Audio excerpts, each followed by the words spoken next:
are back. Thank you. But before I start the episode, okay, I need y'all to click this link down below in the description box. It's the link to this new boutique, my cousin's boutique. So make sure y'all go click on it and buy something. She got some really cute clothes, okay? I promise y'all. Also, you can also follow the boutique on Facebook and on Instagram right here. I'm going to put it right here, right there. So make sure y'all go, okay? It's the Jazz Show.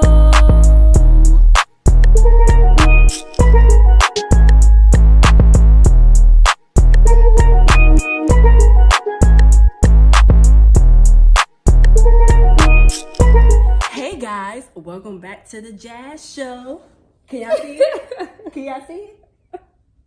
So, as I promised, I'm gonna have 2 videos every week. The first video is gonna be the actual talk show. The second video will be the bloopers. We already have a lot of bloopers already because she kept messing up. No.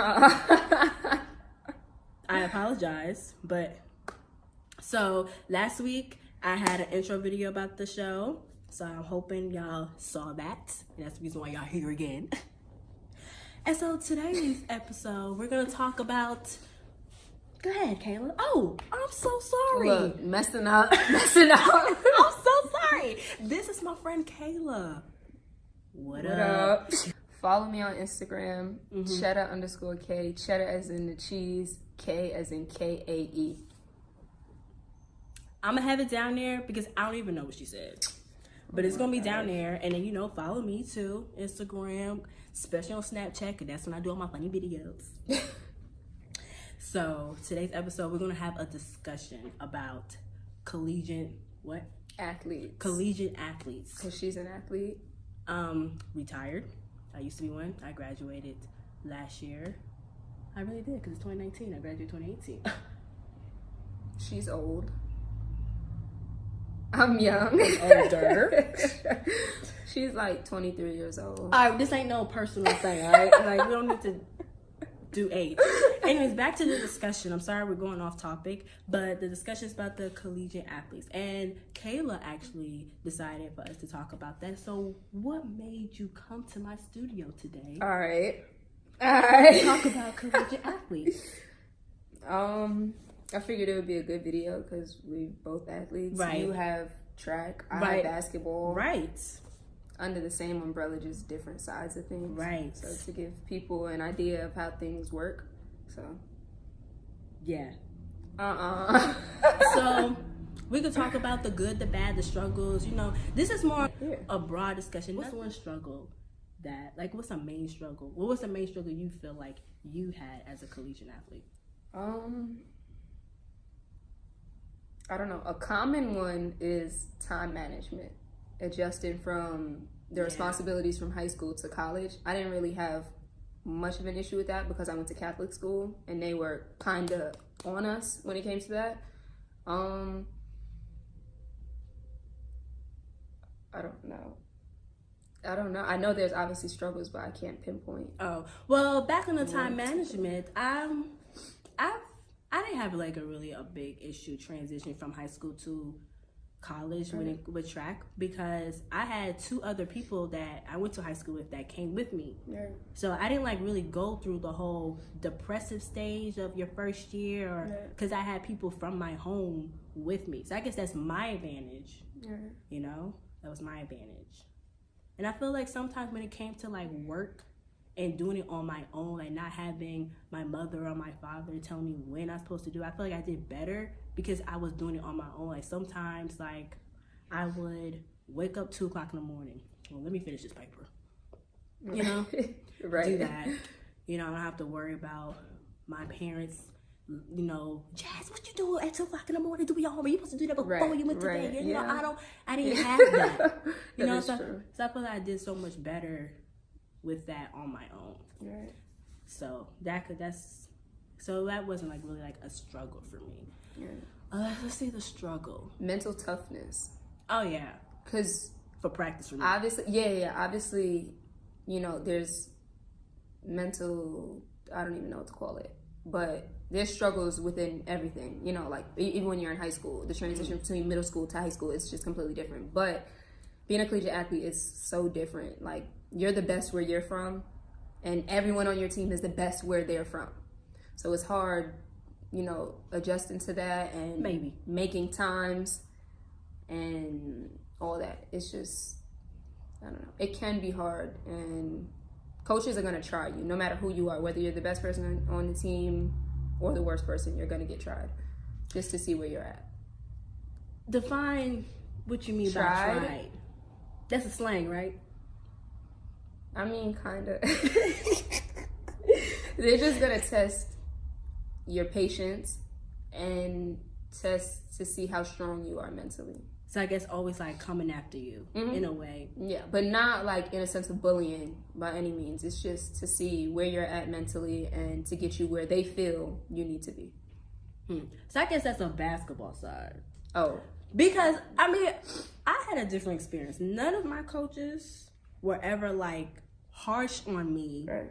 Like, or try me. Right. Like the only hard thing was the different workouts, like trying to, because you know running is hard. No, she's just trash. You can't breathe. We live in a cul-de-sac. I used to clap her. First of all, I used to clap her and smoke. No, you didn't. Or if Rip, I didn't beat you. Like the first 10 steps, I would beat you. Okay, give or take a few. Probably like the first 10, 4. Not 10. The first 4. No, my start was crazy. Yeah, so the first 4, you got me. And then like that 5th one, halfway she was up back the court, there. No, halfway up the court, I would be smoking you, and then out of nowhere, you would catch up. That's how it went. Anyways, first, that doesn't even matter. What matters is what I was talking about, which was the practices I had with my coaches. That was only the struggle. That wasn't even a struggle because I like a challenge. And all of my coaches were very like supportive? Yeah, like I never had an issue with the coach. Right. You know? I'm a sweet girl. Who gonna have an issue with Jazz? But for real, all my coaches, even middle school, even though I ran for 1 year middle school, but I was like good with the coach with them in middle school and high school. I was good with the coach. I'm still actually really close with my high school coach. Yeah. Like my high school coach, he's the reason why I'm running. I ran 400. Mm-hmm. Yes. The best race. Mm-hmm. I ran a 400 and he's the one that introduced me to the 400. Then I went to JUCO. Like I went to a junior college before I went to a 4-year college. And my JUCO coach, I loved her. That's my girl. And then my 4-year coaching, I love my coach there. Like, and it was never a point where I felt like they was beating me down mentally, you know? Right. Have you ever had an experience of your coach beating you down? Like you felt like your coach didn't like you, but it was coming from a place where I guess he was trying you, like a tough love, basically. Yeah, I don't know. That's just what I've experienced in basketball in general. Not because I've had issues with the coaches, but I feel like that's the culture in sports like basketball and football. Yeah, I feel like there's more on your plate. Yeah, track is hard, but you have individual goals, right? That basically makes up the whole team. Yeah, basketball and football, you have your individual goals, but literally, if one person doesn't do what they're supposed to do at the same time as another person doing what they're doing, that doesn't make sense. Okay, how do I explain this? There's 5 people on the court. Say I'm not doing what I have to do, but my teammate is doing her job. Just because one person's doing their job, the whole flow is messed up. Right. Because y'all have something to memorize. What is it called? Plays and stuff. I didn't know that. What? Yeah, it's plays and stuff. So I used to play basketball. Outside. On the court. No, don't make it seem like it's an actual basketball court. No. She used to play on my hoop, the personal hoop. Like I said, we live in a cul-de-sac, and the hoop is outside. Yeah, I used to play basketball. I was never on a team. But you know, girl, I was never on a team. No, I used to play back in the day. I still got little skills, a little bit, not really. But like I was saying, so because y'all have plays, y'all have something y'all need to memorize, and y'all have to defensive follow sets as well too. What's that?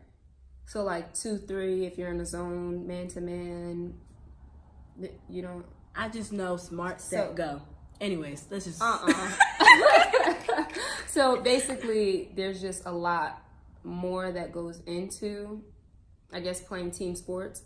Right. Well, track is a team sport now. Yeah, but like I said, at the same time. So it's kind of like the 4x4. So yeah, it's basically like the 4x... Bro, every sport does points, Jasmine. No, but No, but... Because the 4x4, you know, like relay races, you know how important it is. If the anchor doesn't come through... See, it's not always about the anchor. I don't know the other people's names. That's why I only said the anchor. Oh, well, there is... It's only anchor. It's first leg, second leg, third leg, anchor. Or fourth leg. Yeah. But with the relay, I don't know. It's I really don't know how to explain it, because you would think being on a relay, it would make you more nervous because you have other people depending on you. But for me, like, this is just my opinion, from my personal experience, every time I'm on a relay, it's always easier than my actual opening event. Now, don't put me first leg. I am a horrible starter. Because, you know, just like I used to. You know, I don't know if it just takes my brain extra time to make my body move or something. I don't know. I was just never good with the blocks. And I felt like I was better, like, standing up. I even asked my coach, like, can I just run standing up? He was like, no, can't do that. Why? You know? So I remember I used to run first leg. And I used to tell my coach, listen, if you want the best 400 out of me, you got to take me off that first leg. Right. And I told him, like, if I run faster on a different leg, you know, take me off the first leg. You know? Did he understand that? Yeah, that's what I've had that bond. I had that bond with my coaches, like, you know, because it's like if I did my part, then they will fall through for me. So that don't always work though. Yeah, because in team sports, if you're needed in this specific area or position, you're needed there, and that's that. Okay, so say you needed for this position. What if you felt like you was better at a different position? No, it doesn't. You couldn't even prove it. No. Not like at a basketball, like a game that's not like. No. Oh. Right. Like, I'm small. Like, I'm like 5, almost 5'10", give or take. What? You're small. Yeah. You're tall. That's small for basketball. Oh. Very, very small. So they got me playing the post, by the way. If any of you guys watching know about basketball, you know that's a little... I could jump, but that's still, like, I'm skinny. Like, that's not really where I should be playing, being that I have always played the guard position. But I was needed there, so I had to do what I had to do. If I wanted to play, I had to go where I was needed. Even though... And I think that's kind of weird that they recruited, but you had a different situation when it came to recruiting. Situation. But you also chose to stay there too. You didn't have to stay. No, I didn't. So, but I like the school a lot. Yeah, and anyone who's watching who plans on going to play collegiate sports, go to the school because you genuinely like that school. Don't go because of the coaches, because the teammates. Yes, all that is great, and you would love to have a great relationship with them. However, things change, people transfer, coaches get fired, people buy out contracts, like, just really like the school. So yeah, that's why I stayed, honestly. You know, I could get used to things, I wouldn't say quickly, but it's not hard for me to adjust to things. Yep. Like, I feel like I have a part of me that's a loner. Like, so I don't have a problem being alone. Right. Just going to practice, doing what I have to do, and then going to class. No, that's honestly how I am too. Yeah, and being a loner, you know, because like when I went to my junior college, it was like I never left high school because I had 2 of my high school running buddies. Right. 2 of my high school friends came with me. We all went to the same junior college, so. Everything, I wasn't shy, you know, everything was normal. But going to my 4-year college, I was going there by myself. It was like, it was more scary. Right. Because I didn't have no one that I could really, like, connect to and, you know, whatever the case may be. But at that point, you were also a bit older. You weren't fresh out of high school. You were mature. You had a chance to adjust to some type of college. Right. So that could be, a factor as well. Yeah. Being on my own wasn't the issue. It's just, sometimes you do want to have that, oh, let's go here, right, Right. Yeah. But I also had, I had friends who were, 2 hours away. So, on the weekends, I would visit. So, it wasn't, a big deal. But then my last year, it was thebomb.com, I was so close to my team. I loved them. And I honestly wish that was my sophomore year. Yeah. I really do wish. But, things happen. Yeah. That's why people make these tablets, phones, computers, Instagram, Snapchat, all these social medias, all these technologies that we could communicate. Jasmine, they been had a house phone. If you wanted to talk to someone that bad, pick up that house phone. House phone? And you're in college? Come on. I will forever have a house phone. I don't care if we're in 2045. I say, house phone. Okay, well, you're in your own place, but when you're in college, you ain't gonna have no house phone. Why not? You had a house phone? No, but I want one. I'm about to say, you got a house phone? You got a landline at school? No. I want one, though. You can't give everybody your cell phone number. You definitely can't give everyone your house phone. Why not? I feel like they could catch you better with their house phone. They could find you better. They could track my address, you trying to say? Yeah. If they go that hard, they could link my phone to something, too. People are crazy. Yeah. Just don't give out your number. How about that? Now, they just made a rule. Because at first, you know how coaches can leave without, any repercussions. Right. Yeah. Now athletes can leave, too. It used to be... No, we still have to sit. If you're in the same conference. You still got to sit regardless. What do you mean, what? We still have to sit. I'm speaking for basketball. We still have to sit. Coaches can no longer deny you your release papers. If you ask for them, but that's when they have to grant it to you. That's what I mean. Oh, and it goes into the database? Yeah, that's what I mean. Okay. You could leave, on your own whenever you want. Right. At first, you couldn't do that. Right. Yeah. Which makes sense because, especially if you're close with a coach and they just leave or it's like, well, what am I supposed to do? Right. But, I want to have a discussion about when people go to different schools to, what is it called? When they visit, official visits. Now, I feel like a lot of people don't really ask the appropriate questions. No, they don't. But then again, you necessarily won't know how you would feel anyways unless you're there for a long period of time as well. But I think that regardless, no matter where you go, official visit or a regular visit, I think there are always questions that you should ask. We should tell them a few of the necessary questions. Okay.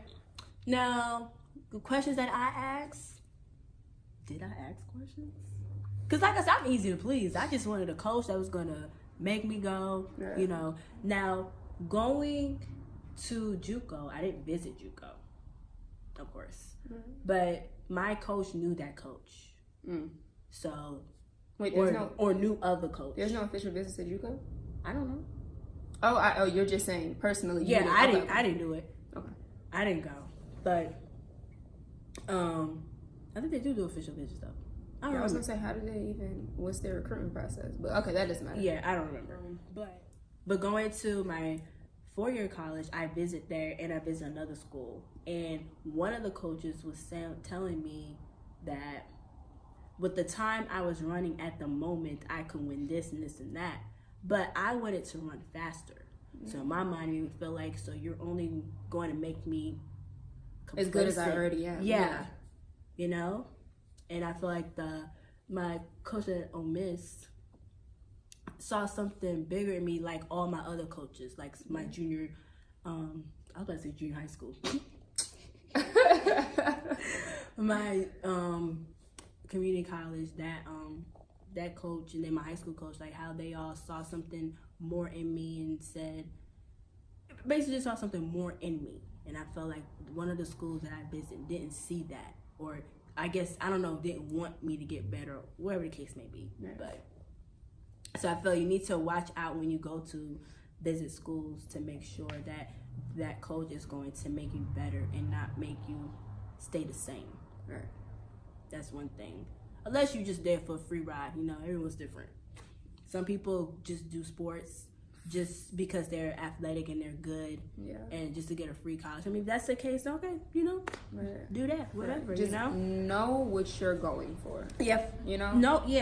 Find out what's your goal in life. What your plan is. Right. Because even if you go there thinking, oh, this is me, everyone who plays sports, when they're a child, they always have aspirations of wanting to be the professional and the best in their sport. Right. The percentages of going to the league are what, like, it's like 2%. It's something like crazy. For basketball. Yeah. I mean, I don't know the percentages for track, but I know, like, most people who are, like, that you hear about in college, they're going to go pro. Oh, okay. Well, lucky them. There's a whole bunch of really good people who don't really make it. Of course, there's overseas, but when you're a guy, you always want to go to the NBA. That's just how it is. When you're a girl, some people want to go to the WNBA, but a lot of people now want to go overseas because that's where the money is. Right. But I don't know. Like, I don't want to go to the league. I feel like there's more in life for me than that. I've been playing basketball since I was like 4 years old, and it's taken me very, very, Wow. It's been taking me places I probably wouldn't have gone. I've met so many people. However, I feel like there's more in life for me. Like, I want to be a businesswoman. I don't want to just dribble a ball the rest of my life. Sorry if any of you guys want to do that, but that's just not what I want to do personally. I wouldn't mind running track pro. Waking up, going Just to running? practice, just running for a job, making bucks. Come on. See, that's the thing. Girls don't make nearly as much. Like, I don't want to make $60,000, $70,000 killing my body. I could get a master's, which I intend on doing, and get an entry-level position at some business and make that. And not being in pain. Not being in pain. Because after a while, your body does... It starts to shut down. You're never going to be fresh forever. That's just what it is. Our bodies are not... They're machines, but they're not, that good of a machine. But, yeah, so by the time I'm 30, if I start off making $70,000, imagine what I can make then. Yeah. So it's just... And money is not, like, the main thing, but I just have to think. Of all my options and whatever. So... Money was the main thing for me. Because that's what this world is based off, money. But we'll talk about that in another episode. Oh my gosh. Thank y'all for watching this week's episode. Come back next week. Bye-bye.